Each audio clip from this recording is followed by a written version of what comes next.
Welcome, everyone, to What the Force. I'm Marie Claire. And I'm Missy. And we are your meta mythic masters. And you are all our acolytes. We are covering Star Wars The Acolyte from a meta mythic folklore fairy tale perspective.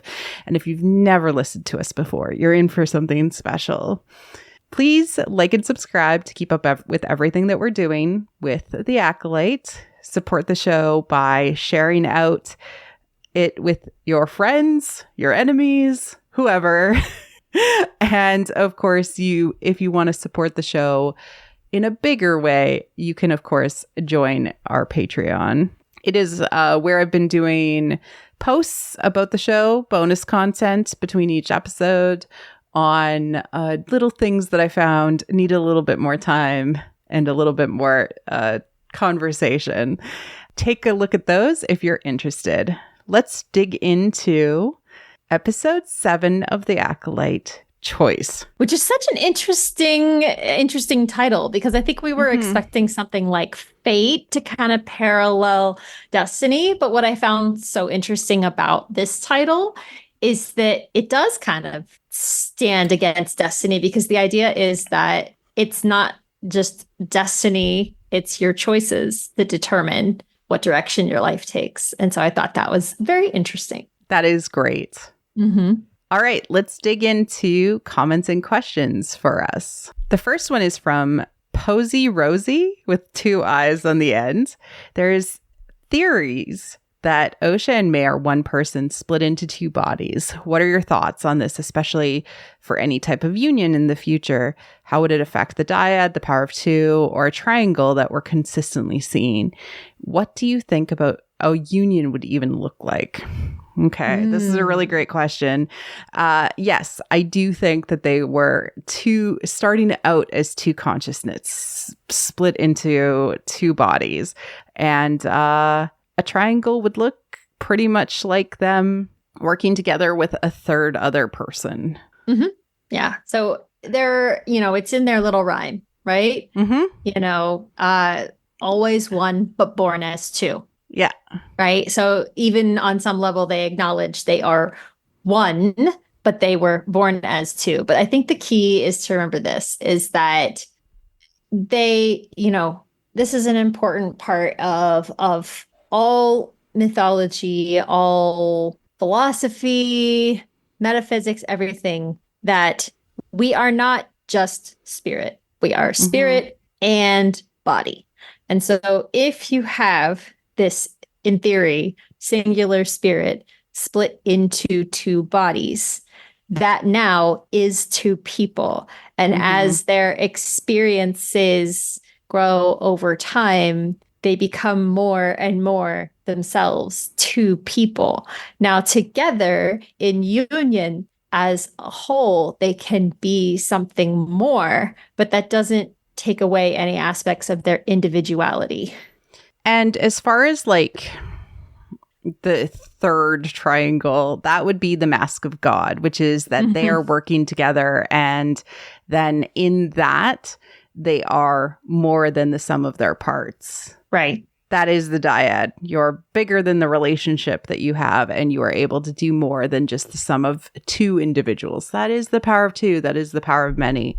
And I do think that there is a lot to say that in the end, an alchemical union, or when 2 come together as one, it does produce a third, and that creates a triangle, and that is the most stable system in geometry. Right. So, but the third being created is probably something that is going to be healed, and we'll get to that much later on in the episode. Right. But suffice to say, I don't think that May and Osha will cease to be, and that they will become one person. They will always be 2 people, but they will be able to unify and achieve more together and create something new together. I do think that it is important to note that because they have both been marked differently, Osha with the black tattoo and May with the white marking, ceremonial marking from the Ascension, that they are different people. Like the story is telling us that that combining, like they wouldn't work together as one human anymore. They're too different. They have become individuals. Right. But that doesn't mean that they're not together. They can't be together. Right. And if they really wanted to express that they were in fact one, that they were not whole people, but they were only half people, then they would have given them mirroring markings. They would have had the same marking, but basically reversed or cut in half. Like think of it like a friendship necklace, right? You know, the little like half heart, right? It would have been something like that. And that's not what they did. They have very, very different markings that don't just like fit together like a puzzle piece. And that's because they're two different people. They're not half a person, they're a whole person. But these whole people can still come together and be something more. Exactly. And I think that might help some people who had some fears about them like no longer existing or just having like one version. I really do not think that they're going to go there. There's too many symbols showing that they're unique. And, you know, maybe if one of them was like a spirit, like apparently in the Old Republic online MMO, Revan actually lost his spirit, his light side, and it like wandered around, and he was like a dark side person for a really long time, and then they combined back together. I don't think they're doing that with two people walking around. Yeah, agreed. So I do not have concerns about you know, May and Osha becoming, you know, not, like no longer being May and Osha. I'm not worried about that. Cat's Meow 91 had so many great questions, but I think we're just going to cover two of them. We didn't see Mother Coral die/fall. Do you think that she made it out? And in that sense, how do you think May survived? That's so interesting. I have a lot of thoughts on this, like how it's working symbolically in the episode, but I'll get to those later. I don't think Mother Coral died. Yeah, I don't think she died either. In fact, I'm fairly confused as to whether anyone other than Mother Anastasia actually died. I'm like, maybe they just passed out. Like, that's what I thought. It didn't really feel like Indara actually killed the Coven. Didn't. Yeah. So I feel like if she did, that would have been treated with a lot more gravity than it was. So it looked like they were all just knocked out. Yeah. I'm still confused. I'm a little confused. And to be honest, I'm a little concerned about that because, you know, this season has been so short and the episodes have been so short. I've seen people comparing it to Andor, which had both more episodes and longer duration for the most part. And I do worry about how much they have to wrap up, especially given Leslie's promise that we were going to get an intact and complete story here in season 1. So like I'm holding out. I'm going to trust them. I'm going to say, all right, you know, you got this. We'll see what you have to give us. But there's a lot of loose threads at this point. Pun intended. Exactly. I mean, okay, so we do see the stranger on the poster for episode 3, and we still don't understand why. Yeah, I don't know. So, I don't know. Maybe we'll see something. Maybe we'll learn more. Or maybe it'll be like something that they have to solve in a future season. Everybody should be demanding season 2. Right. Yeah. Actually, you know what, guys? If you want answers, everybody needs to be yelling for more Acolyte. Okay. Make sure we tell them how much we've enjoyed it and how we want more. Okay. Make sure to be very loud on the internet, friends. Yes. Always. And watch it. Yeah. Enjoy it. Watch it. Watch it a lot. Watch it a lot. Mm-hmm. The other question is, what about Chimera saying he wants the power of 2 now? Do you think he knows about May and Osha being one? So I don't know. We talked last time about how power of 2 actually has multiple meanings depending on the context and who's saying it. And we were saying that, you know, power of 2 works for the Sith rule of 2. It works for any type of dyad. And of course, it works for power of 2 as in, you know, the witches, right? In their philosophy, power of 1, power of 2, power of many. So we know that. So I don't know that he has to know about the power of 2 from the perspective of the witches, but I think he clearly understands that 2 is powerful and that he is more powerful with another. He knows this. That's why he's so and he's desperate. heard the term from somebody. So it could be like the witches themselves. Like, again, we might suspect he might have been on the planet at some point. But he's really, that was an innuendo that he wanted to get with Osha. Yeah. Yeah. It's hard to say, right? I think it will be revealed. What he meant by that is going to be definitely revealed. Yeah, that'll definitely come out. Travis T58631218. Travis Townsend. Why so many numbers?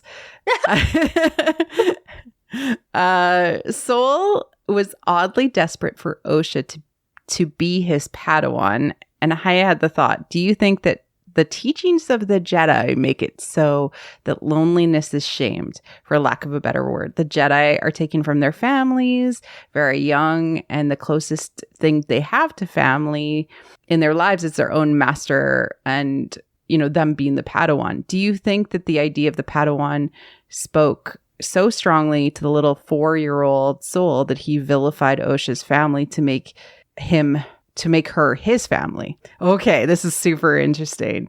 Yep. Yes. Yes. Absolutely. Absolutely, that's what's happening. He doesn't understand what a family looks like. We literally have an entire monastical order that has people who do not understand how normal people get through the day, get married, fall in love, have babies. It is something that's going to come into some of the themes that we're talking about in the mythic motifs and themes area. Like, for instance, why are the Jedi so mystified by this power to create life that they're seeking on Brendok? Because they have no idea how that happens. Like, they understand it from a scientific perspective, but in terms of like the emotional ties and the soul deep ties required to build families, the Jedi don't understand that because it's not part of their philosophy. So yes, they're taken from their families very young, thrown into a family where showing any type of affection is frowned upon, and then, grow up. And the only potential they have for a very close relationship in their lives is to take an apprentice. Yep. So what you're seeing is this desperation for, I must have an apprentice because, oh my gosh, they want a family so badly. Yeah, literally they want to pass on something, and that is this urge to create, right? Which is effectively, when we've talked about what alchemical union is, what it is symbolically, it is the snake wanting to eat its own tail and create a cycle of life, death, life, and rebirth. And when you want to create, you want to start a family, or you want to do art, or you want to mentor somebody. This is all valid ways of experiencing this idea. It's just the Jedi tell you you only have one option, and don't you dare get emotionally attached to that person. Right. And we have an example of that in this episode too. Yeah, it's literally telling exactly what we're talking about. All right, let's dig into mythic themes and motifs. All right, we have the legend of Manawi again. Yes, it's back. It's back. It's back. So Manawi is a folklore, indigenous folklore about a man who wants to marry 2 daughters of a village chief. And so he sends his dog out to learn the daughters' names, because that is the requirement of the village chief to be able to marry his daughters. One daughter is kind and sweet, and the other daughter is aggressive and mean. But he wants to marry both of them because in the end, when you get married, you have to accept the dual nature of women. So he sends his dog, and the dog gets waylaid by a piece of beef. Dog gets waylaid by getting distracted by something, but eventually the dog focuses down and is able to learn both of the village chief's daughters' names. And he comes and he claims his brides, and they walk off, the three of them, into the distance, happy as can be, because him, being a dual-natured man, learned the true names of the dual-natured women. It is in there because women themselves psychologically have both destruction and creation within them. Mm-hmm. And that is important to understand about the feminine aspect that is psychologically and then mythically in all of our stories across time. So you have to understand, and you can't be afraid of one aspect versus the other. So that'll come out a little bit in this episode as well. It's also cool how it's repeating over and over again in the story now that we've gotten to know all the characters and we understand these pairs because there's so many of them. Aside from May and Osha, who are the most obvious one, we also have Mother Anastasia and Mother Coral. They are a pair of opposites. You have Sol and Chimere. They are a pair of opposites. You have Jord and Jeki. They are a pair of opposites. Like over and over and over again, we have these pairs of opposites that, you know, they do represent this duality, and you get both feminine and masculine aspects. And it's only when we have, yes. And it's only when we have to your point, these individuals who are struggling, who feel that they are missing something, when they're able to learn the name of the dual nature, the names of the dual nature, that is when they will have the power of both creation and destruction and be able to be whole and create life as they wish. And again, you know, stories are healing. Stories are psychology. Stories are how we translate the world and what is being spoken to us in our unconscious. And so Estes has this amazing passage on it. So this is Clarissa Piccola Estes, Women Who Run with the Wolves, on Myths and Stories of the Wild Woman archetype. But I just want to say this one line. These two women who are one are separate but conjoined elements which combine in the psyche in 1,000 ways. This is what is being told in this season and this story. They've read this book. Yeah, I know. Okay, that was my exact thought. When I finished this episode, like the first thing I did is I went and I grabbed my copy of Women Who Run with the Wolves and I just like flipped to certain things that the episode had triggered in my brain while I was watching. And I read, and I was just like, they've read this. They've definitely read this. It just made me really happy that I called it out in the first episode because it was like, oh, this feels like this is what they're doing. Let's see. And yes, we are definitely getting this again. This theme of like, you have to understand that the women can't be separated. The twins need to be together. They need to be joined. Yeah. And if you're wondering why in particular this triggered for us, it's because one of the subtitles of the sections in the chapter about Manawee is actually called The Power of Two. It is. It literally is. And then the duality of women. And I was like, oh, okay. You're like, oh, I see. I see what you're doing. Yeah. We're picking up what you're laying down. Yeah. I highly recommend it. It is a thick read, not for breezy consumption. You got to like work with the material with Estes.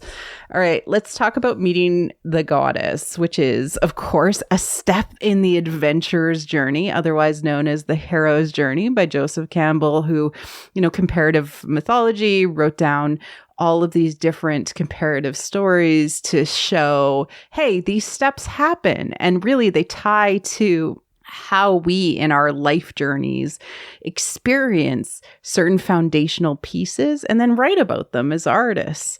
And really we're seeing this happen with Sol and Torben and Kelnaka. The goddess herself can be a dread goddess, a temptress, or just the perfect woman that you have fallen in love with all at once. Could be a sister, could be a child, could be a mother, could be a grandmother, could be a witch, could be any of these things. And he says, the meeting with the goddess who incarnates every woman is the final test of talent of the hero who wants to win the boon of love, which in life itself is enjoyed as an encasement in eternity. When the adventurer in this context, not a youth, but a maid, she is the one who, by qualities, herself, her beauty, her yearning, is fit to become the consort of an immortal. Then her heavenly husband descends and conducts her to his bed, which she will or stay or not. Okay, so what is being said here? Campbell, you're so wordy. Okay, so the hero finds the feminine aspect out there in the universe and instantly sees his soul's equal, his anima out there in the world. And it is the final test for the hero to be able to become, a grown-up basically and start the family and all of those things. For women though, or for femme characters, they just literally just need to glow bright enough to become a goddess. Mm-hmm. And this is something that confuses people a lot of the time, where we end up seeing a lot of femme stories like Sailor Moon. They literally just discover that they are powerful. They don't ever actually need to train to become powerful. Mm-hmm. And that ties into the female power fantasy, the femme power fantasy, and how, it's you just need to uncover that you are the goddess, whereas men need to go and fight for her. If that makes sense. Yeah. It's the concept of taking power or gaining power as opposed to the realization that you already had it, Mm-hmm. It goes back to these whole you just needed to believe in yourself. As cheesy as that is, it is sort of like baby's first heroine's journey, because it is discovering the power inside yourself that you had all along. That is the awakening of the sleeping goddess, which, all people have inside themselves. This is something we've talked about before as well, is that, yes, it's commonly a femme story. However, everyone has aspects of feminine and masculine within them. And all of us have the sleeping goddess, which is the suppressed feminine, because we live in a patriarchal culture. So we have to go find her, wake her up, realize again, she's often angry. Right. Yeah. She's not happy, whatever.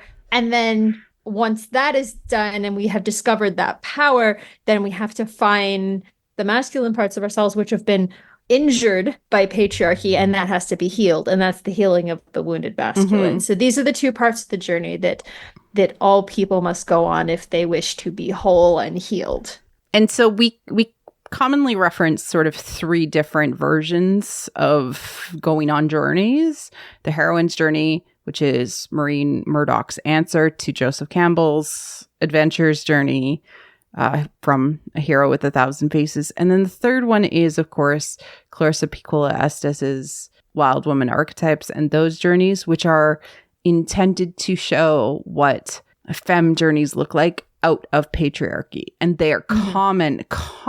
All of them involve ancient knowledge that is within your bones, and what to do naturally, and it's there all within us. And I think that men especially could learn a lot from that, in that our instincts are important. Yeah. And we can't deny those instincts. If you want a really amazing example of the wild woman journey, I really recommend, and I've mentioned this before, but I'm just going to keep repeating it till everyone finally watches it. But watch Keep Breathing on Netflix. It's a 4-part mini series. It kind of came and went without much fanfare. I think a lot of people were confused by it because it was really sold as a survivalist thriller, and that's not what it is. It's a psychological journey where she comes to understand all of this deep knowledge that she had. And the things happen, like she needs to feed herself, but she doesn't know what's safe to eat. And then she dreams of a bear eating berries. And then she realizes that she can learn from the bear what is safe to eat. And the bear represents the wild mother and everything.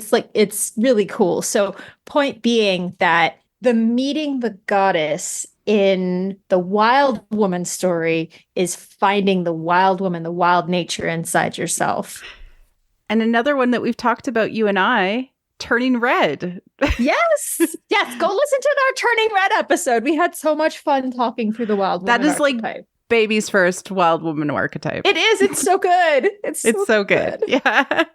And it's not for lack of intention that there's a lot of Sailor Moon in it.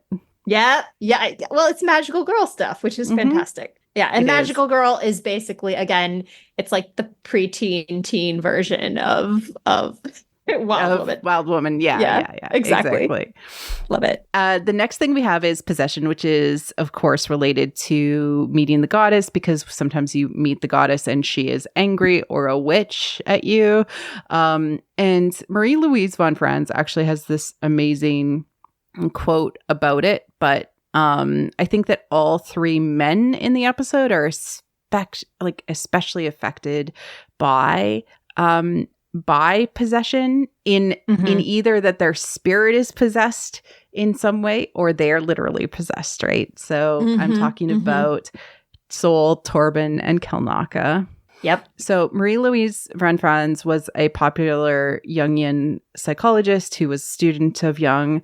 And when you are talking about an issue of a stunted anima integration in men that she witnessed in her career as a Jungian therapist, anima possession comes up a lot, resulting in men repressing or denying or having shame towards their feminine side. And so how this actually plays out is that the anima has a tighter hold and possesses them, and thus it makes women terrifying to them. And so essentially, when you have denied your femme side for so long, you're particularly weak to it. Yep. Yeah. Yeah. And we see it happen in the episode, like it textually. Yes, it is textual. And it's also interesting the way that you see it in terms of all the different ways that that men will commonly view women, right? And so it's very interesting because poor Torben just, his desire to go back to Coruscant is like, I just want my mommy. That's basically where he's at there, especially given that he has this master who is so cold to him. She's so cold. Yeah. She's so cold. So he just really wants mommy really badly. And so that's why, he then becomes possessed. And then you have Sol, who really, really wants, a daughter, basically. Yeah. Yeah. Desperately. And that goes back to, again, his separation from family at a very young age. And so he's sort of having that parental instinct. And then you have Kelnaka, and it's a little less clear, I think, what aspect his anima takes, but regardless, it's, the same thing. She was able to control him very easily. Right. She's able to possess him without too much difficulty. So this is the thing about all of these characters is they have been repressing their anima. And so you can't do that. And this is, and I ended up answering a question on Tumblr earlier this week, which kind of was very similar to this one, where I was talking about addiction and how the more you try to repress your addiction, the more it tends to control you, and it's harder and harder to break out of it if you repress it. And so it's only once you confront it and acknowledge it and seek treatment that then you have the potential of breaking free of it, or if not breaking free, at least being able to manage it. And so this is really what we're talking about here, is that which we repress ultimately controls us because we project it outwards. Exactly. And Robert Bly talks about how your anima is part of your shadow, and if you deny her, she becomes more angry and forceful. And so you think all feminine energy around you is out to get you. And so, of course, we get Saul, who's afraid of these women. He's afraid of them. And he just sees these little girls and he's like, I want to protect them. But that one in particular, because she's not angry like the other ones, you know? And you get Torben, who, I mean, I would fall for Mother Anastasia too. Absolutely. Yeah. I mean, he's only human. So exactly. And of course, Kalnaka, who we just see like the outcomes of, which is to say, you know, he is violent in his outcomes because of his anima possession. Oh, it's so good. It's so good to see it like realized in symbolic use.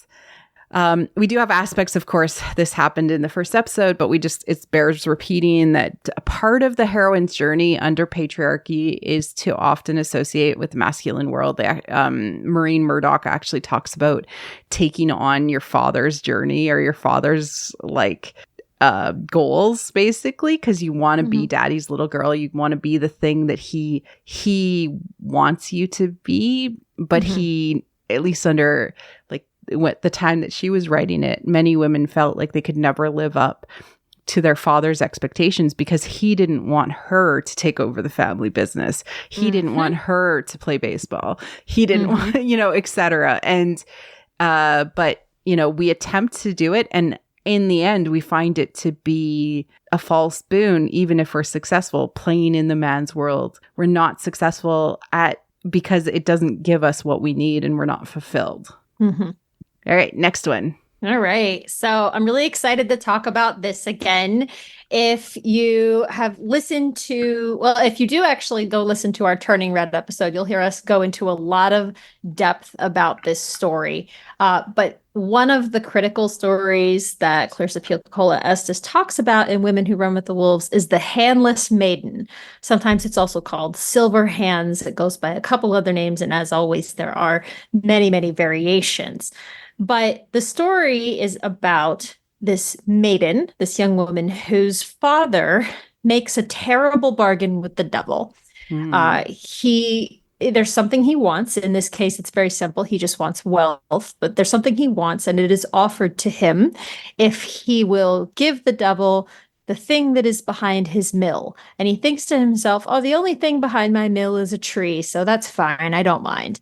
And so he agrees, and then later finds out that, in fact, it's his daughter who is standing behind the mill. So now he owes the devil his daughter. And when the devil comes to collect her, she is standing in a chalk circle, and she is freshly bathed and dressed and everything. And because of this, she is protected. She is marked, and he cannot touch her. And so a series of things happen where he tells the father that he must allow the girl to grow very dirty. And then later he must actually cut off her hands. And so the father has to agree to this. And so he does. He cuts off the daughter's hands and she becomes the handless maiden. And then eventually she's cast out into the wilderness to wander and to seek sustenance on her own. And I won't go into the rest of the story from here, but eventually she finds a mate, she regrows her hands, and the story is about her coming into the fullness of her power from where she was as this psychically repressed maiden. The dismemberment, it's a psychic dismemberment. It's about not being able to grasp truth and your power and understand who you are. And so that's what this is about. So there are critical characters in this story that appear in every maiden's journey. And those characters are, and you've heard most of them before, but we're going to repeat them again. They are the too good mother. And this character actually appears in most fairy tales. In many cases, we always joke, right? Why does the mom always have to die in these stories? It's the too good mother. There's a reason, right? Yeah. There's a reason. She's the too good mother. And she is coddling. She is protective. She's encouraging the maiden never to stand on her own or leave the nest. She also is psychically, she's the inner voice in the maiden's head telling her, you probably can't do that, sweetie. Why don't you just stay home where it's safe? right? Yeah. And so this is the too good mother. It is well-intentioned, this impulse or this character, but ultimately holds the maiden back and prevents her from becoming a hero. And then there is the naive father. This is the one that, as we said, makes the foolish bargain that puts the maiden at risk. And what he does ultimately is he puts her in the path of the predator. He didn't mean to. He's just trying to get what he wants without realizing the consequences it's going to have for his daughter. But he means well, but it's a mistake, and he ultimately causes her to go on this journey and to experience that psychic dismemberment. And then lastly is, of course, the predator. We've talked about this a lot. The predator wants to devour the maiden, wants to claim her power before she can become a hero. And he both tempts her to find the truth. We talked about Bluebeard giving her the keys and saying, you can open any door except this one, knowing that she's probably going to want to open that door, right? But he also wants her to remain in the dark. He wants her to stay dependent, stay with him, and not really question. So that's the role of the predator. And so these characters appear in The Handless Maiden, and they appear in this season of The Acolyte. So we have, and what's interesting is some of the characters in Acolyte rotate through these roles. For instance, Soul has been all three of these. He has been the too good mother, he has been the naive father, and he has been the predator at different points in time for either Soul for either Osha or May. So we definitely have seen that. And then I think that Mother Anastasia has been the too good mother. To her credit, she ultimately makes the decision to let Osha go. And what's interesting about that is that would have been enough to be the psychic death of the too good mother. It actually wasn't necessary. Letting her go. Yeah, it wasn't actually necessary for her to die. Yeah. But yeah, usually the too good mother dies, and that's the only way that she kind of releases her hold on the child. But in this case, think of Cinderella's mother, or if you're Eastern European, Vasilisa the Wise's mother. Exactly. Yeah. Right. The good mother before the evil stepmother comes in. That's the too good mother. Right. Yeah. Exactly. And so we've seen them be each of that. But in particular, what I want to do is read this little bit from the book about the naive father, because I think you're going to recognize Soul in this. All right. So the tale begins with the unintended but acute betrayal of the young feminine, of the innocent. It can be said that the father, who symbolizes the function of the psyche that is supposed to guide us in the outer world, is in fact very ignorant about how the outer world and the inner world work in tandem. When the fathering function of the psyche fails to have knowing about issues of soul, we are easily betrayed. The father does not realize one of the most basic things that mediates between the world of soul and the world of matter. That is, that many things that present themselves to us are not as they seem upon first contact. And what do we see in this episode? He takes things as like, jumps to conclusions. Exactly. He's taking things way out of context. He doesn't even second guess his like way out of context. He's making all these assumptions, and he's like, he's barely seen anything, and he's immediately like, well, I just think that she's meant to be my Padawan, and they're in danger, and we have to save them, and blah blah blah blah. And it's like, so he just has no idea. He's very, very naive. And his good intentions in that naivete do serious damage to these children and put them on the paths that they ultimately end up on as these shadow archetypes of the maiden, which they now hopefully can grow out of. Exactly. And I do want to note that there is, near the end of the episode, he actually becomes the predator because of how he is hunting the girls, and especially Osha. And the predator does not accept the duality of women. It wants the perfect woman to love him. So that is without the darkness. He has a whole thing about, well, I don't want May. She's been marked. And it's so upsetting.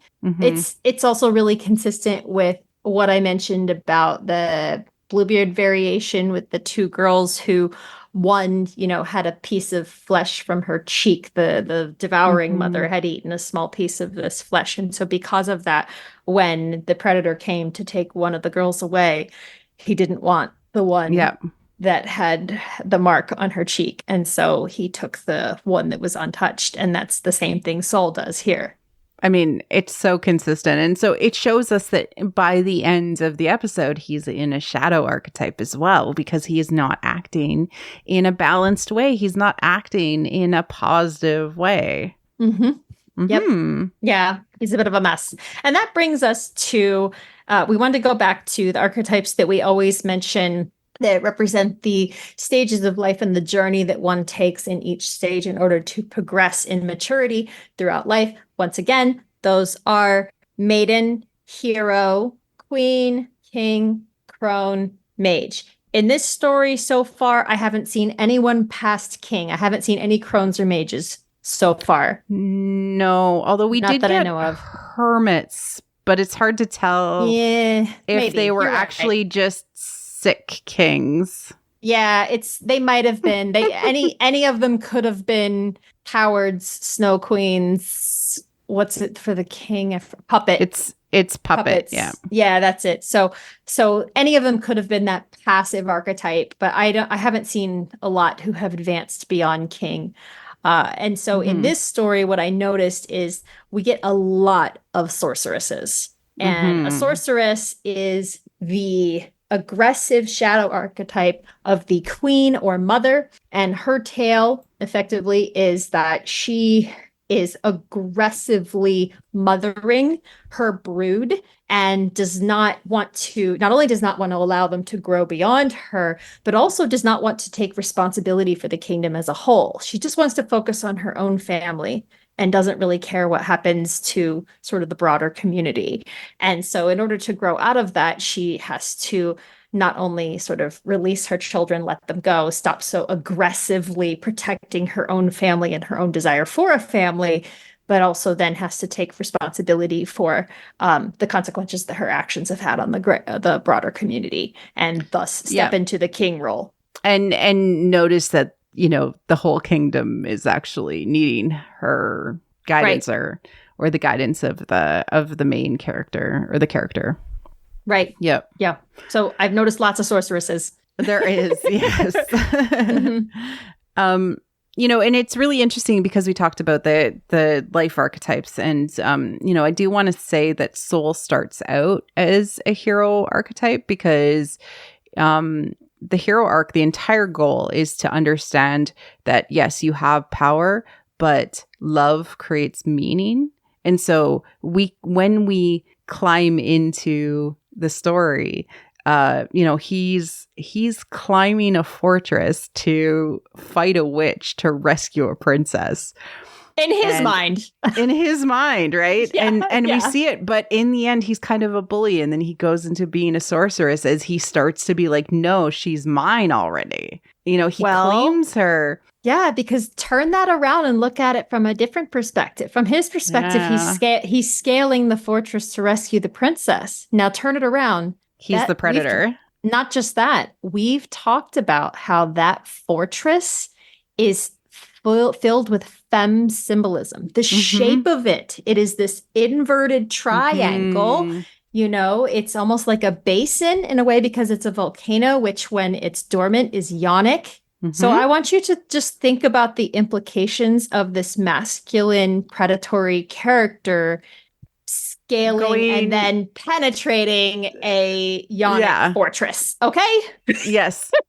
Great use of I just symbolic language. Yes. But Robert Bly, who I've talked about, who is a poet, and he talks about the Jungian shadow in the little book on the human shadow. He actually talks about how men grow up and are told that they need to be the hero, and maybe not like in our modern culture, we don't associate it, but maybe you need to be the basketball star. Maybe you need to be the football star. Maybe you need to be the thing that your dad wanted you to be. That has always been like on his mind as the hero's version of whatever that truth is.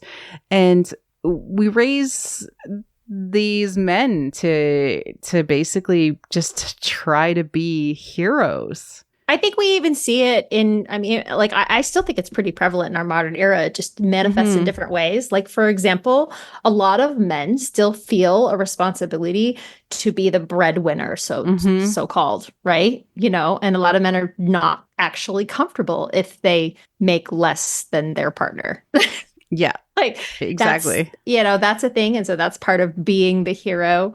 I've also seen it at work. Sometimes I have noticed, some mask people will not ask for help or not want to collaborate because they have been taught that they need to be the hero and do something themselves and solve the problem alone.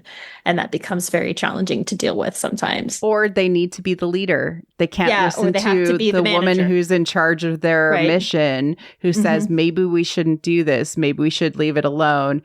And no. Soul knows best. Yeah, Soul knows best. He's just going to completely ignore Indara. Ugh, yeah. Exactly. So it's not something that both you, Missy, and I, like you and I, are not unfamiliar with experiencing.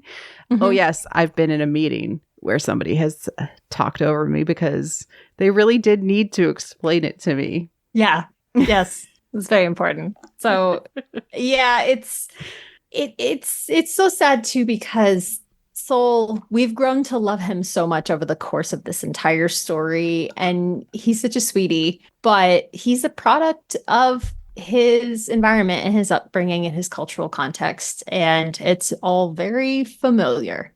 But I think that part of this is we're going to see a part of the heroine's journey in the end, healing the wounded masculine. Totally agree.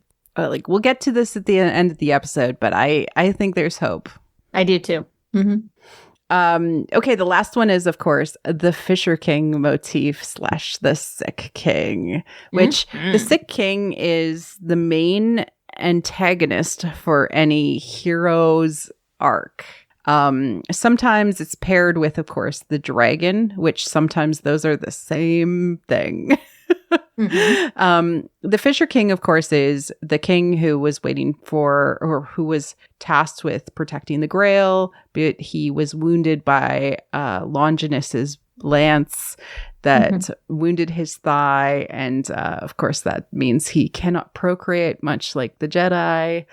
And so there's a lot of this motif going around, right? So we have a desire for Soul to have a child, basically, by taking a Padawan in the only way that he can see it, because he wants to create. He wants to move past the stagnation that he is feeling as the Sick King, even if he is representative of the Jedi in general. And that's why he is so incredibly passionate about it. And I'm going to dig into it actually in the episode itself.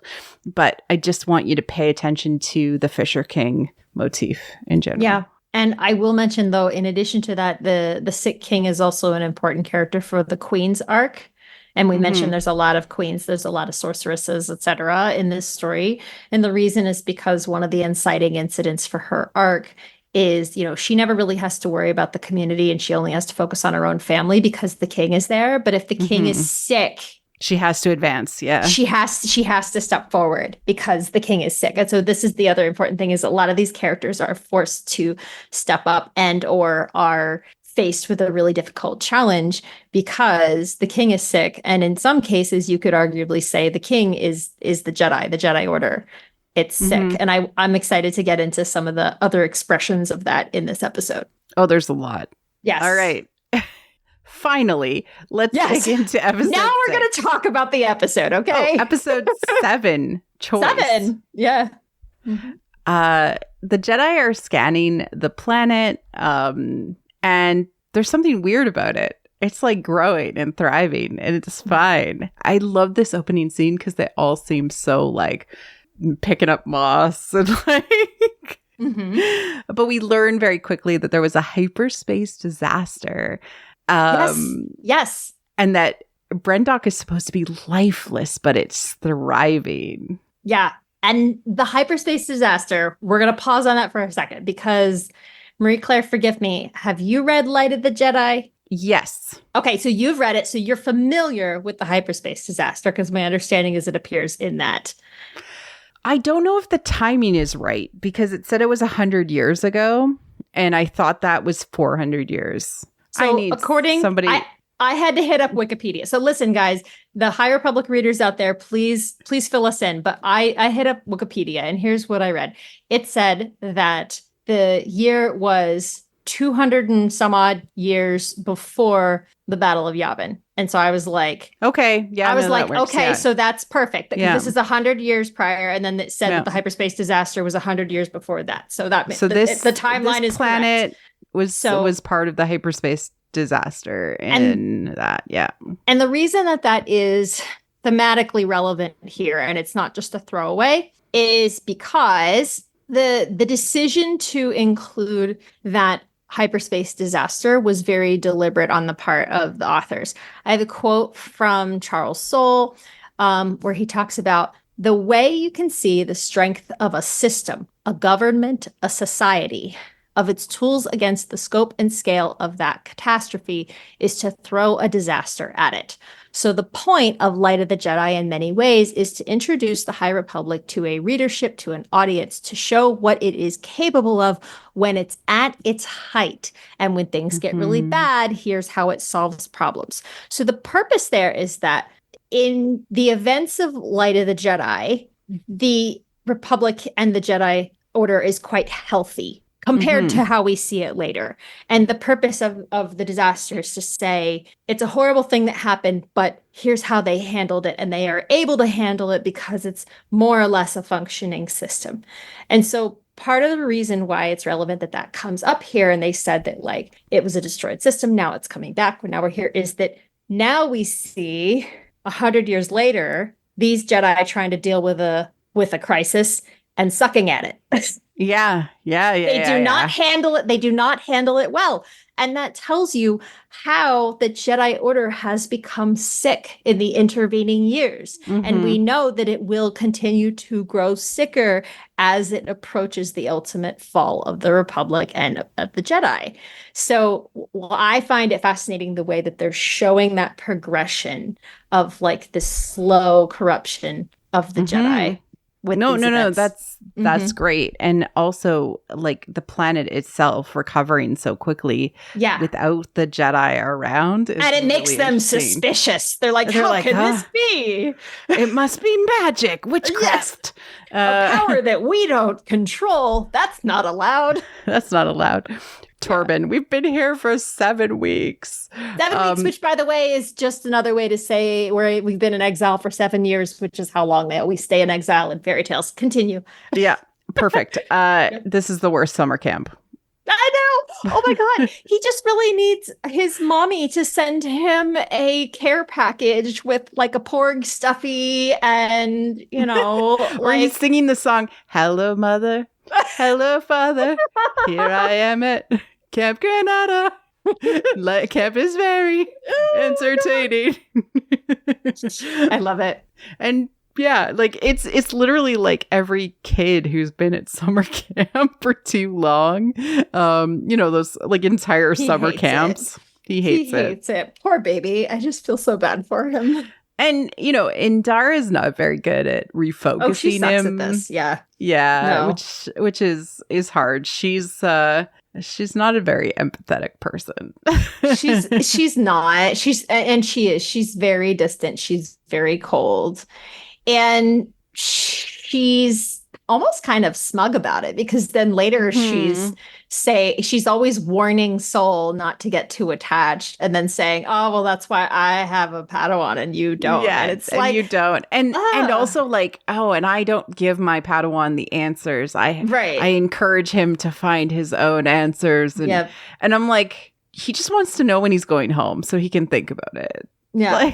Yeah. It's just poor kid. And certainly like suppressing your emotions, denying your shadow helps it grow until it cannot be managed any longer. It is not something it'll come out in an explosive way. Right. Yep. So Soul is like, oh, I'll get you interested in this kid. We're looking for a virgins. Ooh. Virgins. And of course, the first time we ever heard about a virgins was in Phantom Menace. Yeah. When Qui-Gon showed up to talk to the council and was like, I've encountered a virgins in the Force. And they're all, a virgins, you say? Or centered around a person? And he's like, yes. And so that's how the whole story begins with Anakin. And so I think that every Star Wars fan, their ears perk up when they hear this, because they're like, oh, they're looking for a virgins. Are the girls, in fact, a virgins and or the result of a virgins? Yes, I think so. I call them elsewheres because they're more than just the world between worlds, but the world between worlds is a virgins in the Force, and it actually is more like the gateway between virginses, I guess, if you could say that. But the tree on Dagobah is the most famous one that most people can think of. Yoda's arc in the Clone Wars, of course, Anakin himself, Mortis, the weird planet of Mortis. And the thing about virginses is that they are basically the Force. It's a heavy concentration of the Force in a particular area. And when you go into it, it's like you're inside of the Force or the collective unconscious of the entire galaxy. And it tends to react like having a personalized galactic dream in your own flavor. Also, healing is often a result of these sorts of things. And thus it also has sort of a tie to Grogu as a very strong Force-sensitive child. I think we can say when there is a virgins in the Force on a child, they probably are the divine child because of how similar those motifs are with Anakin and Grogu. Grogu himself has a lot of Grail symbolism around him in how he acts and what he represents. And the Grail itself is the thing that cures the Fisher King. Right, exactly. And so we've seen this death, we have this virgins, and so the elixir, the Grail, this idea of the virgins, the Grail contains the blood of God, which helps you heal yourself and the kingdom. And, you know, it's so funny because Soul is very excited about this because it's almost like intuitively he can sense like how sick him and by extension, the kingdom, the Jedi are. And he's like, it's a power that should be studied, protected. Nothing could be more important to the Jedi. Why? Why? Because they are stagnating. The Grail is the feminine. They need to be able to create again and have the cycle of life, death, rebirth, life again. Yeah, that's exactly what's happening. So Indara says to Soul, my Padawan is too distracted to appreciate the importance of a virgins. Do not confuse your feelings with Torben's, because he's like, very anxious. But, it's really interesting to me that like that the Jedi are so in the prequel era and now before so filled with like asceticism, like where like no desires, nothing. And Joseph Campbell actually talked about people who have no shadow and no desires, who are like basically just like, monks or people who just meditate all the time and have no worldly desires. And he actually called them transparent people or like Force ghosts. If you have no worldly desires, what's the difference between you and being one with the Force? Yeah. Interesting point. But we ourselves have desires, we have shadows. And so balance is finding how to balance all of that together as a whole person, not denying one half of yourself. Yeah. Yep. Soul goes off on his own and takes a little speeder and we get some cool speeder action through the forest. And he spots the willow tree and he comes he's led there. He's guided there by two butterflies. By the two butterflies, the blue little butterflies.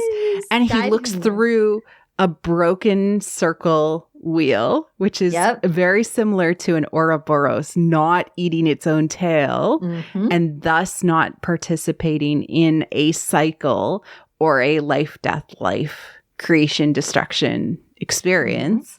And that's when we know, as he peeks through this circle, this symbolism, that he is entering the realm of the gods. Because he is peeking at a god. Under the trees, he sees the girls. And of course, when you, like we talked about last episode with Chimere, bathing, if you come across the realm of the gods, it's usually not a good thing for you, because oftentimes you're cursed or you're in some ways destroyed, or you instantly fall in love with that goddess and your life is forever changed. And that is what happens to Soul. He becomes so possessed by the thought of Osha being somebody he can protect, a little girl that he has in his mind's eye as somebody that he has a connection with, that he now has this desire because he recognizes her as his anima and his missing feminine. And this literally happens to us as we project out our anima into the world. We feel like we have a connection to somebody, and we end up like maybe chasing somebody we shouldn't. Yep. Or projecting expectations onto them that aren't really fair. Exactly. Yeah. Like he thinks she's going to heal him. Yep. Yeah. Which has never been fair. Nope. We have Coral who approaches, and she's just, a little serious. And he becomes ultra possessive of the girls. Yeah. And like she's their mom, and she's just doing a normal, like, why did you leave? You broke the rules. Kind of, it's a pretty standard scolding. But he immediately is like, they're in danger. I must go break into their house to protect them. The rules are for your safety. And I wonder if because they chose to make her, is it a Zabrak? Like that she looks like a devil. Like he was like instantly like, ah. Yeah. I think that was deliberate. I think, it was to make him go like, well, surely they must be evil. Yeah. And so Soul views himself as the hero who's coming to rescue the damsels from the fortress. And so he literally is going to climb the fortress to be able to rescue the princesses. And all of us are sitting here going, you're literally breaking into someone's home. What are you doing? Like, come on.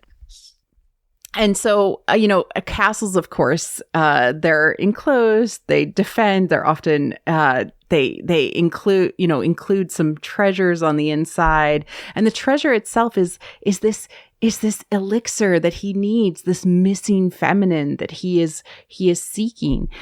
So he is like a Prince Charming figure. And so he's trying to awaken this part of himself that has been long denied, that is trapped behind these impenetrable walls. The outside of the castle, of course, is black. And so he knows he's going into a place of otherworldliness that he doesn't understand the power within. Yeah.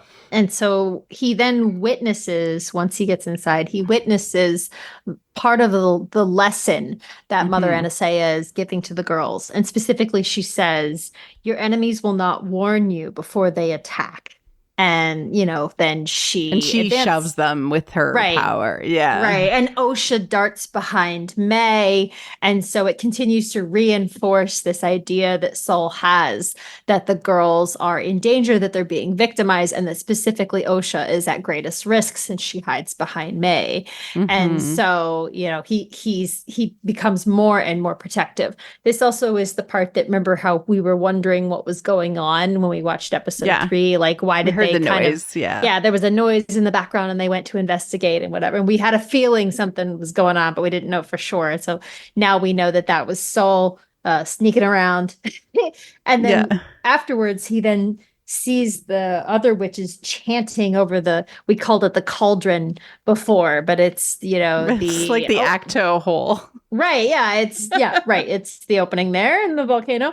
And so he sees them chanting over it, and it makes him really uncomfortable. It really makes him fear it. He's afraid. Fears. And so there's a lot of like, fear of the feminine in this whole sequence where he is just running around being afraid. Yeah, he's just like, look at all these scary ladies. He doesn't know what to do. He's very uncomfortable.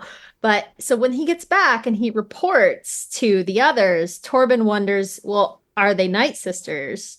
And Dara points out that Night Sisters don't raise younglings and don't train them. And that's when Sol replies, well, they don't treat the girls like children. I fear for their safety. And here's the thing that just blows my mind. It's like the unmitigated hypocrisy. They don't treat them like children. What do you know about that? Yeah. What do the Jedi do? Like, come on.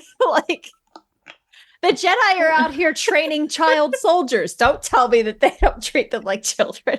Like, So yeah, exactly. And compared to episode Night, like where it's like, she was a child. Well, you brought her here. Yeah.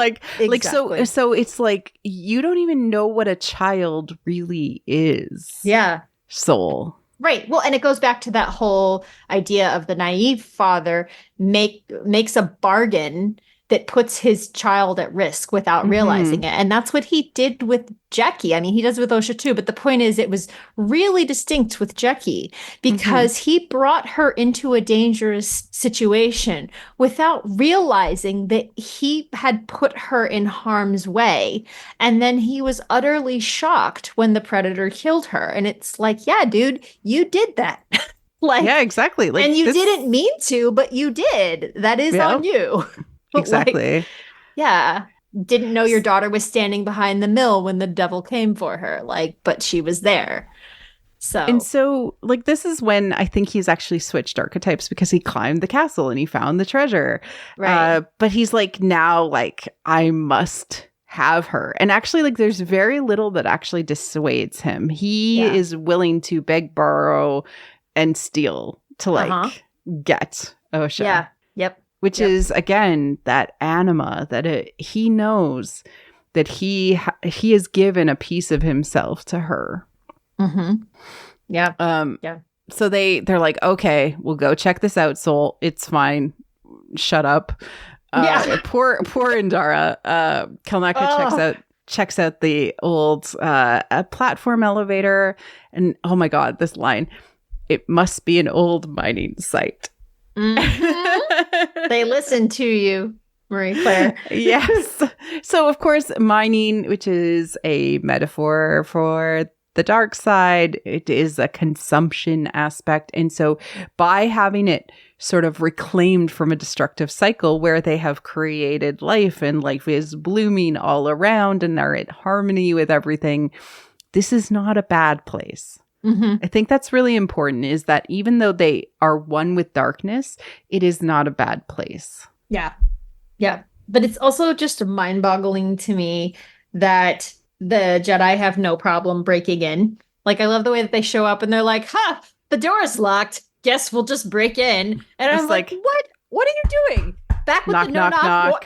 Back with the no-knock warrant again. It's a welfare check. It is, for real. I know. It's they just decided that they would just let themselves in and make sure the kids are okay. They're such cops.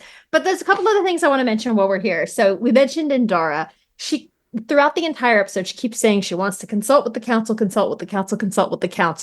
right? She never wants to make a decision on her own. And then finally, at the end, when she has a chance to come clean and take a stand, she's the one that ultimately decides they're going to lie. And she frames it as oh, it's for, Osha's own good. But ultimately, Indara in this episode, she's a coward, which is the passive form of the hero. That is what she is, because she's just not willing to step up and make decisions on her own. She's, and she also is very, they're able to talk her into things that she clearly doesn't want to do. That happens over and over again. She'll say no, and then they'll be like, but please. she'll be like, yeah, and then she'll be like, okay, fine. So she just doesn't. I'm gonna go in alone, right? And Soul's like, but we should do it as a team. She's like, fine, right, exactly. And she correctly says that's gonna be viewed as a threat, and it is. She was right. So she's just not willing to stand up to Soul's demands. She's not. Also, when Soul says, there's a ceremony happening tonight, I'm worried the girls are in danger. She looks up and sees the eclipsing moons, including the one moon that has a ring around it. And I want to remind everyone of in the Handless Maiden, when the devil comes for the maiden, she has a ring around her. It's a ring of protection. So this is why when the Jedi arrive the first time to like, quote unquote, check on the girls or whatever, like they can't really touch them or take them. And it's because they're currently in the ring of protection of their family, their mothers, their coven. And May in particular has that ring now as the marking on her forehead. Yeah, but Osha is not. Yeah. Right. Osha is not marked. She is not within the ring of safety, and therefore she is exposed. Yep. Indara and the team approach, and she's like, "These are my colleagues." Yep. That's how I've always felt about the Jedi, not family, work colleagues.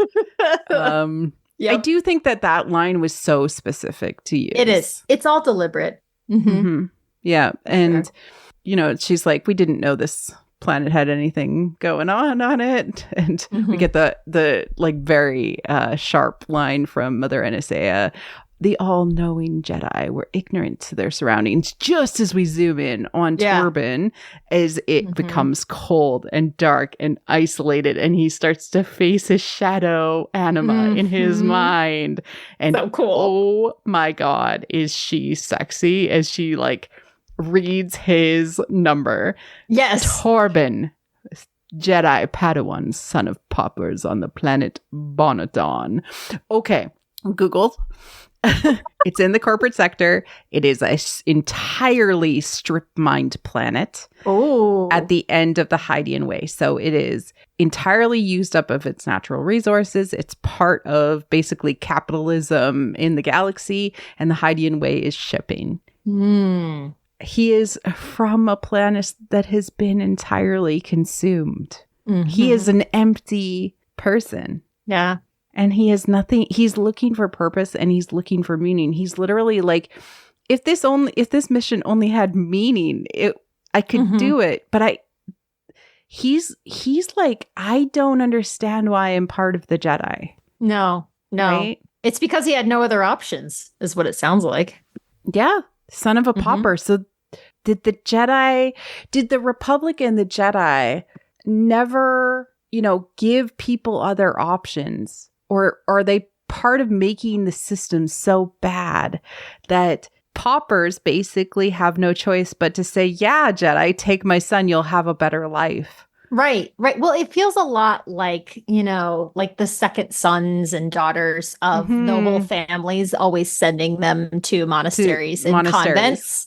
Right. It's always like, well, I have, my elder child who, if it's a boy, I'm gonna, he'll inherit the money. Right. Yeah. He'll inherit everything. And if it's a girl, I'm going to marry her into wealth or whatever. But for second sons and second daughters, they had nothing to do with them. They were just an extra mouth to feed. So a lot of times they would just kind of like push them into these monasteries or convents. And that's what this feels like. It feels like son of paupers. He had nowhere else to go. And similar to how the Jedi were just not really interested in fixing the problem of slavery in the galaxy when they encountered Shmi, they're also not really interested in fixing the fact that the inequity of inequity or the strip mining of an entire planet that can't support itself any longer. Exactly. And like this complete using up of resources and everything else. And they don't care because it gives them that constant stream of taxes. New Jedi. And it goes back to this idea of the Jedi is a consumptive order that eats its children. That's what it's doing. It's eating the galaxy's children. And that's not to say that Jedi are evil or bad and that they aren't good. There's no creation to the cycle, too. right? That's the aspect that's missing in this. It's only consuming. You're getting stuck in the Jedi Order. They die.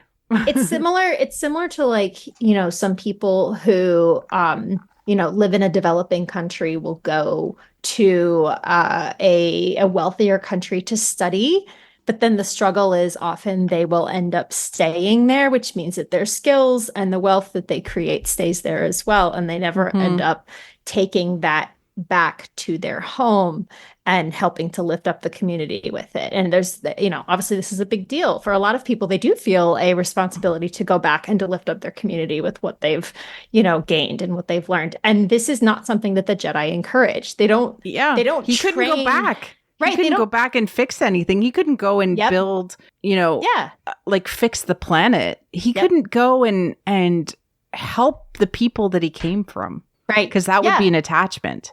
Right, exactly. Like he's supposed to leave that behind and not be interested in going back. So the Jedi do not, they give these skills and whatever to the Padawans, but then they don't ever encourage those Jedi to return that to the community in any way. Mm-hmm. Which is a form of creation. I just want to point that out. Like even if you're returning what you have learned or what you've been given to the community that you came from, that is bringing the elixir back to them. So stagnation happens when you don't return too. Yeah. She says, you've traveled so far to become trapped on this planet. You're a strong and good Jedi. But you have all these natural desires you suppress. Oh, and that was amazing because it's deliberately mirroring what Kaimir said.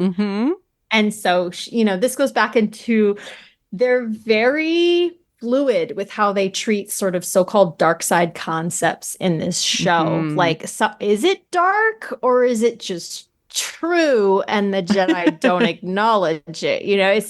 It's very fuzzy because she is quite kind of scary and creepy in this scene, but also what she's saying and sexy, but what she's saying is true, what she's saying is correct. And so it's really neat what they do with this scene. Do you wish to escape this planet? I can help you. I would not keep you from what you want. I would always let you have what you need. Why not ask me? Go on. Ask me. Yep. And the whole thing about your master denies you. Oh, yeah. Because also, like, this is the aspect of the feminine. His master's been denying him any sort of femininity. Yes. Coming off of her. She's very, very like strict and very like down to business. And there is no nurturing. There is no comfort. There is nothing. Literally, he is at the worst summer camp. He really is. Yes, it's tough. It's like being stuck at summer camp with your evil stepmother. That's how it feels. Exactly. And who just wants you to go and categorize plants. Yeah, really. Yeah. Poor guy. I want to return to Coruscant. And so she's like, kneel. Oh, so good. Oh my gosh, so good. And that also is sexy. Oh, yeah. And then we see him drop to his knees. And then, the scene resolves pretty much like we saw it before, right? So they all agree that Osha would be tested. We don't see that May had to come along, but we already knew that part, so they could have cut that. And then on their way out, Soul's like, Osha, I feel a connection to Osha, or Indara, I feel a connection to Osha. Testing the twins is not something we can take seriously. Osha's too old to join the order. But I feel like she's meant to be my Padawan. Okay, so this is like the connection to the anima. And again, Soul is mirroring Kaimir in the experience of like, I have this connection with Osha. I'm drawn to the perfect bride. Yep. Yeah. And both of them have this absolute desperation for an apprentice. Although I do want to point out that the fact, and usually apprentice, when they're not saying Padawan, usually apprentice is the term that is used in Star Wars. And in this series, they say pupil a lot. And I was wondering why that is. And someone on Tumblr actually found this really interesting thing. One of the secondary meanings of the word virgins is the simultaneous movement of the pupils of the eyes toward or away from one another during focusing. Oh. And I was like, oh, that's interesting. So, avergence involves the pupils moving toward and away from one another. And so I was like, it is curious. I'm sure an eclipse is also called a virgins. Exactly. Right. And so it was all very interesting. But yeah, so they have this same desperation, and it really is. It's a desperation for an apprentice, specifically a femme apprentice they both really want, because they're both desperately seeking their anima. And so, yeah, this is where we get back to last episode. A lot of people pointed out, hey, Soul is behaving like a predator. Yeah, he is. Yeah, he is. He is. Yep. He absolutely is, because he's not using sort of legitimate means to get what he wants. He's using demanding means, and he wants things his way. He's not accepting that things can be both things, dark and light, right? He only wants the light.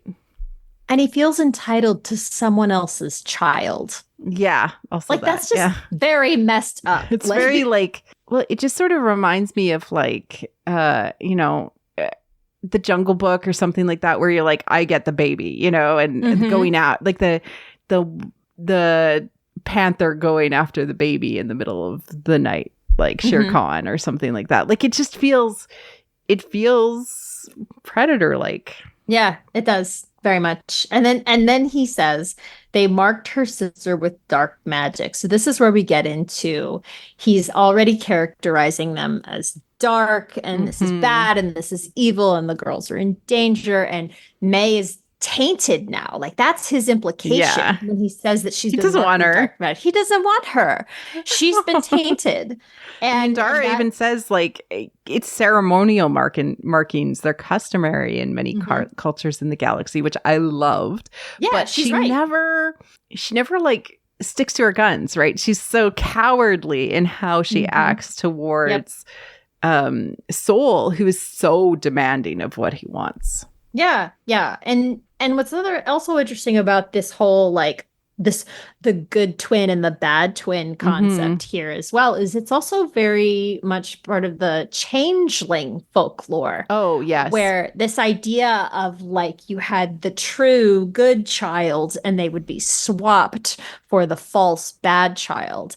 And that sort of happened last episode. Exactly. And so there's definitely changeling lore going on here as well. And as much as that's a very common part of folklore, it's also tremendously disturbing because of the fact that historically people took that quite seriously and did actually abandon their children to the elements, believing that they had been replaced or tainted in some way, and they wanted their good child returned to them. And it was probably just colic. Right, exactly. And so it's a real problem. It's a real problem that, this all ultimately where this is headed, of course, is leading to him choosing to save one and not the other, and, leaving the bad child, so to speak.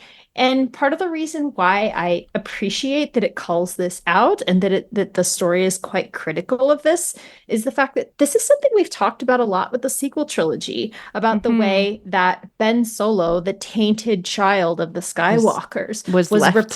Replaced. And was replaced by Rey, the golden good child. And so, a lot of people... A different dyad. Right? A different dyad. Right. So weird. I feel like... Yes, and I feel like that implication in the sequel trilogy was accidental on the part of people that were not thinking carefully about what they were doing. This is very deliberate, which makes me feel very confident that it's going to be resolved in a more satisfying way. Yes. Yeah. And also, we're the language used around Ben Solo in The Rise of Skywalker dehumanized him and separated him even from his own identity that had been used. Right. Ren, it made him more like part of the institution. There was a lot of weird stuff that happened in the Rise of Skywalker script that sort of took him out of the connection to his familial connections. And the changeling stuff is legit. probably a discussion for another day, Missy. Yeah, we'll get to that. But yeah, so then Soul says that, who is protecting this child if not the Jedi? And again, this is back to this entitlement, this belief that it is the role of the Jedi to protect everyone, even if they don't need or want protection. Well, and I also wonder if it's gotten so bad that the rules are literally, if your child is within a certain age and they show force potential, the Jedi have the right to them. Can just take them. Yeah, exactly. Yeah, I wonder if that's the laws now. Maybe, but that was what kind of bothered me in episode 3, was that Indara really does imply that, that you can't prevent them from testing your kid. And I'm like, that's kind of messed also up. Can't really prevent them from taking your kid if they wanted to, if you were within the Republic. Yeah. And this made me very uncomfortable, because I was thinking of things like, there are states in the US that have passed laws that trans children can be removed from the custody of their affirming parents. Yeah. Because the state does not agree with the way that you're caring for your children. And that's severely messed up. And so, not to be extreme here, but the point is that despite the best of intentions, which I do believe are sincere, Soul's ignorance and his naivete and his utter possession by this need that he has caused him to be blind to all other possibilities, and to the possibility that these children are healthy and well cared for and do not need his protection or rescue. Exactly. Yeah. Yeah. So we cut to the next morning. Torben is kind of we get a lot of his POV as he's deeply unhappy. Yeah. He sees them approach with the scouts, and we see May's version of, as she comes in, she gets her blood sample taken, and he's like, "It's taking your blood, kid." And she purposely fails the test, and they know it. But then she talks about the mark that was given to her with Ascension. And I did like how Indara handled the situation, but May didn't remember the words correctly. And so she says, you must sacrifice yourself to fulfill your destiny. Yeah, everyone must be sacrificed. And both Saul and Indara are like, whoa. What? It's like how kids just don't remember. Instead, what Mother NSA had said is, you must walk through fear. It's about sacrificing a part of yourself. And this connects to being in a dyad. Joseph Campbell talks about how to be in a dyad or a relationship, like a marriage, which is a dyad. You have to sacrifice part of yourself to the relationship so that, in general, the dyad is stronger than the sum of its parts. Soul changes strategy for Osha, which allows her to pass, and kind of just there's a temptation aspect in this, because she feels alone and that there aren't any other children other than May, who is basically her. You're alone with your twin because there isn't friends, right? People who are outside of you. But, he's tempting her with this. Instead of being alone in the coven, you'd be, in the end, alone with thousands, because nobody could get attached. Right? But that's not how he presents it to her. No. So he's not even being truthful in it. In that he doesn't really understand the difference either. And so he tells her that you must have courage to say what you want, and then she passes the test. Right. But when he's saying that, the camera focuses on Torben, because the whole point is that he has to be honest about what he really wants, which is to go home. He's being asked to suppress that. But the truth is, that's what he really wants more than anything else. Exactly. And so Indara says she's contacting the council and waiting for a reply. I don't get the impression she actually did. You don't think she ever consulted them? May is never listed in any of the records. You're right. There's no record of her. You're right. So it's this is Indara actually taking action in her own way, which but is it's still cowardly because she's lying. Oh, because she's lying. Yeah. Yeah. But but Soul's like, but Osha passed. How can but the council has never known about these girls. Right? So the council does not want us to separate the girls from the coven. No, it's what Andara wants. Yeah. I don't know. Because we never hear that May in any of the episodes was in any of the records. No, you're right. Everyone was surprised. You're right, because they make a whole point about that. That's so interesting. I totally forgot about that. You're right. Yeah, that's fascinating. Then Torben says there's something dangerous about those women. And again, we go back into like the Jedi are really afraid of this feminine power. They don't understand it, and it scares them. The blood test results come back, and it's very high M count. And it also turns out their symbiotes are the same, which it would indicate two consciousness, or one consciousness in two bodies. Again, two that are one. We already knew this. But okay, so very high M counts. Who has that? Yoda, Anakin, Baby Yoda, i.e. Grogu, May and Osha. Yep. Divine children. Divine children, right? This is what they are.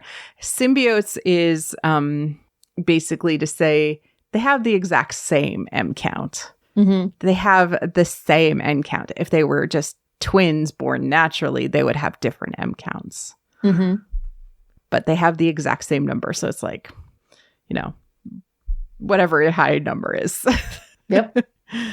And Torben reacts like, whoa, okay, so this is a proof of virgins. The girls are a proof of virgins. This is our ticket home. Yep. I love that line because it's like very like, I'm out of here.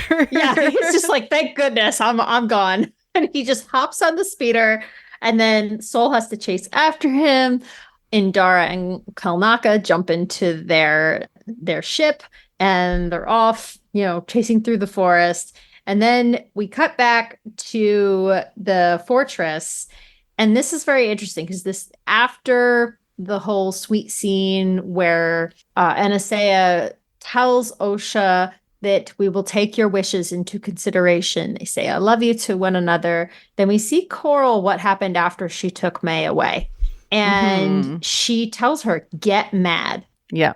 You want to stop Osha from leaving? Yep. Get mad. Do what you need to do. Right. And so this is where we go into Coral, who is really more of a devouring mother type. She's very different. And we talked about this before, about the different types of mothers that they are. But May mirrors Coral in many ways. So, she encourages her to go and bar the doors. No one can get in or out. She tells everyone to arm themselves. And so, it's getting quite martial. It's getting quite dangerous. And all of this sort of egging her on is what leads her then to go and confront Osha personally. Torben says, I think they've locked the girls inside. Soul senses the girls, and he and Torben start climbing. So again, Soul is carried away by this belief in his own heroism. He's going to go save the girls. He's going to go save Osha. So here he is breaking in at this point for Soul, this is the third time. Yes, third time he's broken in into 2 days. Right. The feminine fortress. Right. So, and here he goes again. And as they approach, then Anastasia comes out and says to Coral, I said no violence. And Coral responds, and I told you I would die before I would let the Jedi take my children. So Coral is specifically, she's the sorceress archetype because she is going to violently protect the children. The children. Which is, and again, because May is mirroring her, it shows how May ultimately becomes the vixen. The vixen is really aggressively protecting herself. Yeah. And it's a survival archetype. So it's not like she did it like, you just do it because you need to survive. And we see her set the book on fire again, but it becomes evident that from her perspective, the spread of the fire was absolutely an accident. Exactly. And it burns the Jedi symbol, which looks that Osha was drawing that, but it looks like a fire. Yeah. And I like itself. also that it's twin flames that she uses to burn Exactly. it. Also very And it was a interesting. triangle notebook. Yeah, and a triangle. I know. Yep. And so then when Sol and Torben show up and make it very clear that they are here for the girls, then Anastasia says, so they would be, or speaking about Osha, she'd be raised by an institution instead of a family. Mm-hmm. I did like that Anastasia told Coral that we cannot use violence. Yes. Right. It's anti-patriarchal entirely to not use violence to like try to de-escalate the situation. But the Jedi seem to always come prepared to do violence recently. They do. But it's interesting because when the things that she says, like the idea of them being raised by an institution instead of a family, I mean, she has their number. She knows she has an impressive familiarity with the Jedi. Disdain, yes, but also she seems to understand exactly what they are. Exactly. And, we come with noble intentions. Sure. Yeah. Yeah.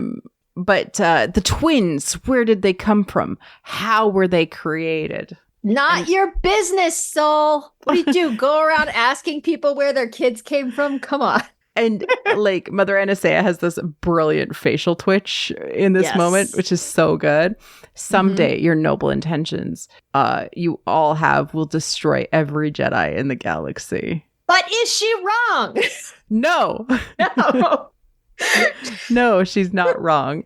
No, she is so right. And it's sad. It's tragic, but she's so right. And they can't see it and it hurts. But of course, we have the fire again, which is consumption. May arrives. Mama, help, fire. And Sol mistakes her for Osha. This is key. This is key. Yeah. He's like, Osha. Yep. No, it was May all along. Yep. Torben and Coral prime to attack. Mother Osha starts to be like, no, you cannot have my child. And she starts to turn into shadow. Mm-hmm. Yes. And at the same time, she starts to take May with her. Yes. And we've seen similar ideas like this with the Night Sisters, like in the Jedi Survivor video game. When, of course, in Clone Wars, we've seen sort of them travel by like green flame. Yep. So it's not something that we haven't seen before, but we haven't seen sort of the power look like shadows and like kind of like tentacled like shadows.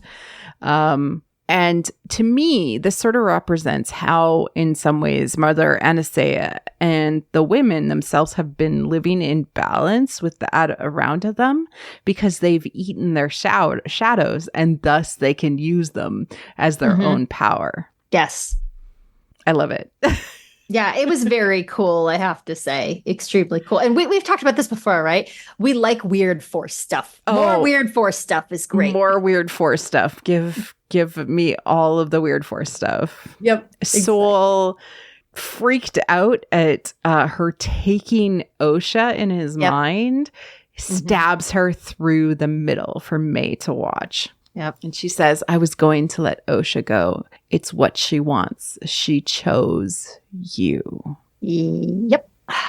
Yeah. And Curl's like, May, run, as she attacks. Because, of course, this wasn't Osha, and you couldn't tell the difference. And that's when Sol realizes that he sees her marking as she looks up at him from weeping over her mother's body, and he realizes that it's actually May. The bad twin. Yeah, look what he did. So then Coral attacks, but then Sol is just so horrified by what he's done, especially given what Anastasia told him about Osha choosing him, that he won't fight back. And so then Coral decides to take the same approach that Mother Anastasia did and transforms, becomes shadow, disappears. And that is when all of the other witches who were armed in the courtyard trying to defend the fortress disappear with her. So they have all gone together. And then you hear her disembodied voice saying, you should not have brought him here. Torben thinks that she's talking about him and assures her he's fortified his mind. And she's like, not you. And it turns out that it's Kalnaka. And this is the part where I want to say one thing, and this is probably my only truly critical thing of this episode. I don't know if it's because of runtime or what, but I don't feel like we got as much Kalnaka as we needed in order for this scene to hit as hard as it should have. And we talked about this back in episode 3, the way that he, seemed to momentarily form a connection with Osha, but then they cut away and we never saw anything come of that. And then repeatedly, like the only time we see him again is he's cooking in his little house and then he's dead and that's it. And even in this episode, they're rarely talking to him. They're rarely interacting with him. And it's so weird because like Han Solo was carrying on entire conversations with Chewbacca. We understood what Chewbacca's personality was, even though he didn't speak, like a human language on screen, because of the way that other characters behave toward him. And Kalnaka is treated as like part of the background. Like he's not really treated like a character. And so it doesn't hit emotionally when he's then locked in battle with the other Jedi. And I do think that's just unfortunate that that's what happened here. And especially since we love Eunice and we wanted to see him, more and see him get to do some really fun stuff. And I just wish they'd brought him into the foreground more and given him a more distinctive personality. And he's been so good at like Wookiees in general. Like, No, you're right. That's a decent criticism. And I do think that like in general, I would have liked to have seen these episodes be maybe 40 minutes in length and given them 12 episodes minimum. Agreed. They could have done a lot with that. Get the twins. So Soul goes after Kalnaka's fight happens. It's spurred on by the witches working together, the power of many. Indara is able to stop the possession. But I think that she knocked out the witches. I think so too. It didn't look like she killed them. And like I said, I feel like if she had, they would have treated that moment differently than they did. Yeah. But we just see them all collapse. So we follow Soul, who is following May into the darkness where the twins are.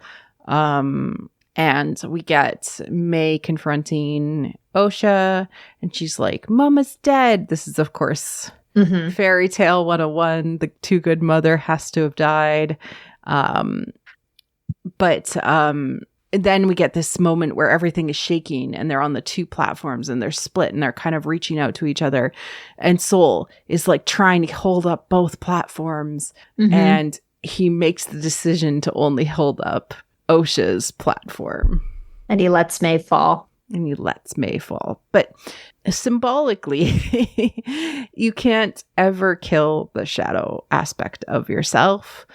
You can't destroy that part of you. So, and to that point, I wonder if that's materially how she survived, actually. She's actually a shadow. Did she become the shadow form that we saw? Yeah. I think so, yeah. Something like that. Like there's something in the fact that she has already embraced the heritage of her of her lineage, that she might actually have that ability. Yeah, in her. Possible. Yeah, or Coral maybe saved her or something like that, right? But I think she probably turned into Shadow, and I agree. That symbolically fits with what is happening visually on screen, that you can't destroy the shadow part of you, the dark part of you. The dark and the light coexist. They must always exist. Right. And if you destroy the darkness, you're not a balanced person. Yep. You're not whole. Yeah, exactly. Yeah, exactly. And so, this ties back to what I was talking about earlier on in the episode, where the predator can't tolerate duality and demands perfection. So from the moment that Soul fixated on Osha being the perfect twin in his mind, or the good twin, he had to have her. And it was like, kill the spare, Yes, exactly. No, exactly. Yeah. So, and so then they cut to, in the in the ship as they're on hyperspacing back to Coruscant. And, of course, we see the cut on Torben's eye. We understand that now that he got that in the fight with Kelnaka, and it speaks of this self-inflicted wound of the Jedi that, again, it's the injury is a moral wound. It is another example of how the kingdom is sick because it is harming itself through its actions. And so this is very important. And this is where Indara and Sol have their last confrontation. She decides that they're going to lie to the council. But she calls it the truth, which is how you know that it's repression. And that's why all of them are, maybe a hermit, but if not a hermit, then certainly a passive shadow archetype by the time that we see them again, because of the fact that they are lying, but they are repressing that and believing, calling it the truth. Yep. They're passive wherever they are. Yeah. Yes. By the time that Mayor Chimera has killed them. And she tells him, ask yourself why you made this choice.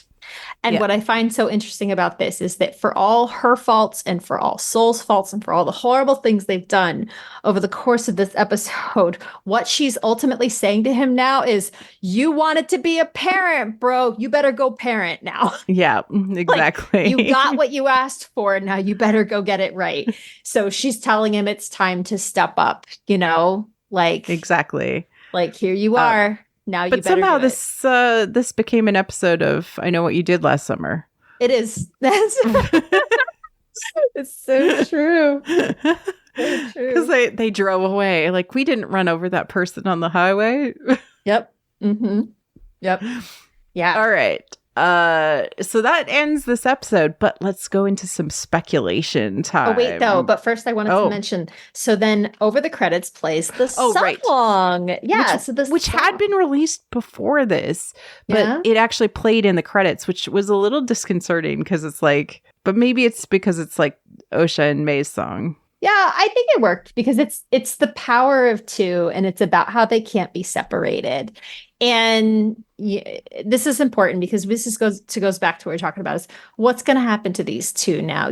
Like they're going to have to come together, but how is that going to happen? How can they possibly come together? And what I want to do briefly is focus on a part, of the lyrics here that I think it says a lot about the way in which they're connected. You thought your soul was a necklace that you could wear and take off, that you could rip and break off, that you could trade in the dark, but you're my twin flame. So this is some of the lyrics. And what stood out to me about that, you thought your soul was a necklace that you could wear and take off.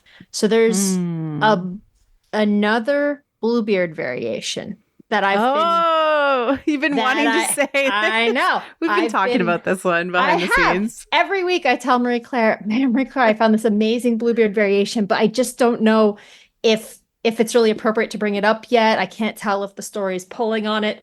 It is. It definitely is. And so what it is called, make sure I get the title correct. It's called The Girl Who Was Born with a Snake Around Her Neck. That's the title. And the story is about, as always, there's a couple that longs for a child, and there's always a mother saying, or a father saying, oh, I would take any child, even one born with a lizard or a snake, right? And this is, when you think about it, this is also the naive father making the bargain without knowledge. Same thing, because they don't know what they're getting. They don't know what they're setting their child up for when they say that. But that's what she says. And so then the child is born with a snake around her neck, a little girl. And after she's born, the snake escapes into the grass in the garden and disappears, and they don't see it.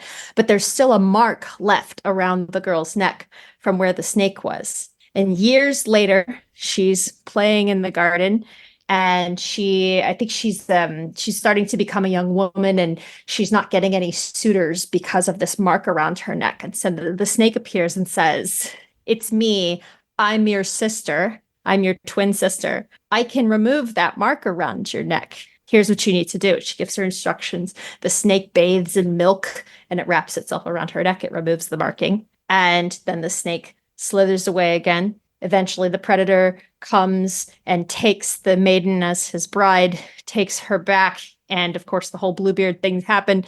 Discovers the dead wives all in the cellar or whatever. Mm-hmm. And as he's coming back and then threatening the girl, the snake reappears, bites him on the heel, and then I think bites his eyes out or something like that. Whoa. Yeah, right, exactly. And rescues her. And then the end of the story is a little ambiguous. The scholar that I read this version from believes that there was an original version in which the snake is baptized and transforms then into the young woman, so that now they are both maidens together, the two twin girls. But the point is that even when one was a snake, they could not be separated. A mark was left behind of their tie to one another. And when in need, they came together again to defeat the predator. And we've already seen multiple times that they can find each other in the force when they need to. Yes. And so I think that's going to play into it. So a lot of people are asking, like, what do we think is going to happen? They're going to come together. Two that are one are going to come together. There's going to be a convergence of the two of them acting as the power of two. That's going to be the main like crux of it. I personally thought for a while, hey, maybe it'll be healing Chimere. I actually don't think he's ready to be anything happen with him. He's just out there. But I do think that there is a wounded masculine that does need to be healed, that has hurt them both in a significant way. And that's Soul. And actually, Ty Black did an amazing thread just like a couple of hours ago before we were recording on how she thinks Soul is going to be healed. And I totally believe that, because the thing is about eclipses is that they hide the sun, right? And the moons can only shine when the sun is disappeared behind the horizon. And the sun, you know, symbolically is meant to die and be reborn every day in many mythologies. All of the symbolism is there. And I think that's just absolutely delicious.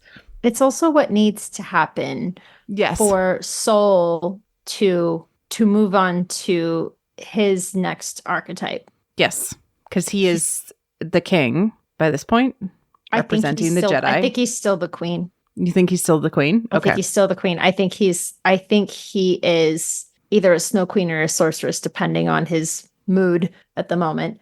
But he needs to heal. He needs to care about the kingdom at large and not just his brood, right? Yeah. He does, exactly. I think that's his issue, is that he still feels possessive about the girls. I mean, that's why he has May literally like in chains right now, right? As he's telling her this story, as he's like, I'm going to tie you down, so you have to listen to me. Like he's clinging, right? He was clinging to Osha. He's clinging to May.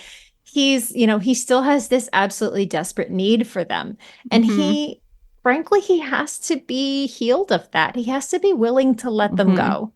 And so I think what we're going to see is, I do think that he is going to at least symbolically die, if not literally die. I think it's more powerful if he literally dies than I agree. I think he'll be healed or resurrected by them. But then here's what I think is most interesting about this. I think that they will come together to heal him and realize the power they have together, and yet they will still choose different paths. I think so too. I think they will part at the end. I think so too. Yeah, I do. Yeah, which opens it up to all sorts of cool stuff. But the symbolism in their eclipsing and going apart and coming back together is very, very strong. So yeah, I think so. I think May might go off with Soul in the end. Yeah, I think that's possible once he's been healed. And then I think Osha might go off with Chimere. Yep, I think that's very likely. And then they would have completely switched, which is also the symbolism that we've been seeing in the posters too.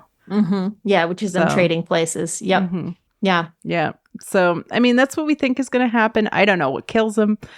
Maybe it's Osha. Yeah, I've definitely toyed with that idea that it could be Osha. I mean, there is supposed to be another character that we haven't seen yet, which could be big bad Sith guy, but I think it's cooler if it's one of the girls. Yeah, I think it could be one of the girls. It could even be they fight one another and he steps in between them. I think that's a and he prevents them from hurting each other. And then, okay.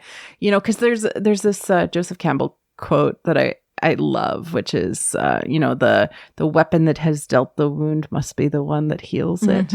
And so there's something very powerful about, maybe one of them grabs his lightsaber and attempts to kill the sister, and he steps in the way, thus through the stomach, which would represent exactly, what we saw with Mother Anastasia dying. And he has now saved them from the pain of that. And, that would be very Kill Bill meets Frozen. It would. Yeah, there you go. There you go. You are correct. I like it.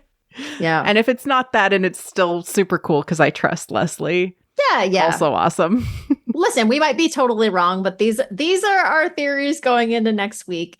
We definitely want to hear all your ideas and theories. Keep them coming. There's so many possibilities, and clearly everyone's just doing a great job picking up on all the symbolism. So we love it. Thank you so much. There's been so much good symbolism talk. Good stuff. All over the place. I'm so proud of everyone. I know. It's so great. And I'm happy that people are like, literally, I showed the one chapter of the Manawi myth and legend from Women Who Run with the Wolves. And people are like, I need to pull up my copy. Yes. And I'm like, yes. I like that everybody's gone out and like bought a copy, and we're all like, I must consult the sacred text. Thank you. Yes, exactly. Well, this is so much fun. I'm really looking forward to next week's episode, Missy. We're going to have fun. I'm very thankful for everyone coming along on the ride with us. And I hope you're enjoying our coverage of the show as I have been traveling from hotel to friend's house that I am borrowing her house Wi-Fi to be able to record. So everyone say thank you, Felicia. And this is where we're at. We are one episode down to Acolyte, and we will see it resolve, and everybody be loud on the internet because you want a season 2. I want a season 2. We need season 2. Oh, have you looked up the AO3 numbers of the... Oh, I haven't recently. How are they looking? Shamir? They're over 100 fixed now. What? Yes, I'm so proud of everyone. Good job. Good job, team. I have too much to read now. I know. It's good. Oh, yes. An embarrassment of riches. An embarrassment of riches, exactly. There you go. All right, Missy, where can people find you if they're looking for you in the meantime to read all your thoughts? You can find me on Tumblr, where I am All Girls Are Princesses. Thank you, everyone, for listening, and we'll see you next time. Cheers. Thank you for listening to What the Force. I'm Marie-Claire Gould, your host. Our music is orchestral music by Christy Carew for What the Force. You can support the show directly on Patreon at patreon.com/whattheforce. We'd like to thank all our patrons, especially those who love What the Force: Sophie H., Derek C., Minky Moo, Sarah Joy, John, In Wild Space, How Rude, Anna Perez, Neil, Christian Luca, Carly Ann, Scott C., and Susan. Support the show by wearing the Force with our merch. Like and subscribe on YouTube, or leave a 5-star review on iTunes or other pod apps. It helps people find the show. You can connect with us on Twitter at WT Force Show, What the Force Podcast on Facebook, our website, whattheforce.ca, or our Discord. Links are in the liner notes. Reach out and start a conversation. Cheers.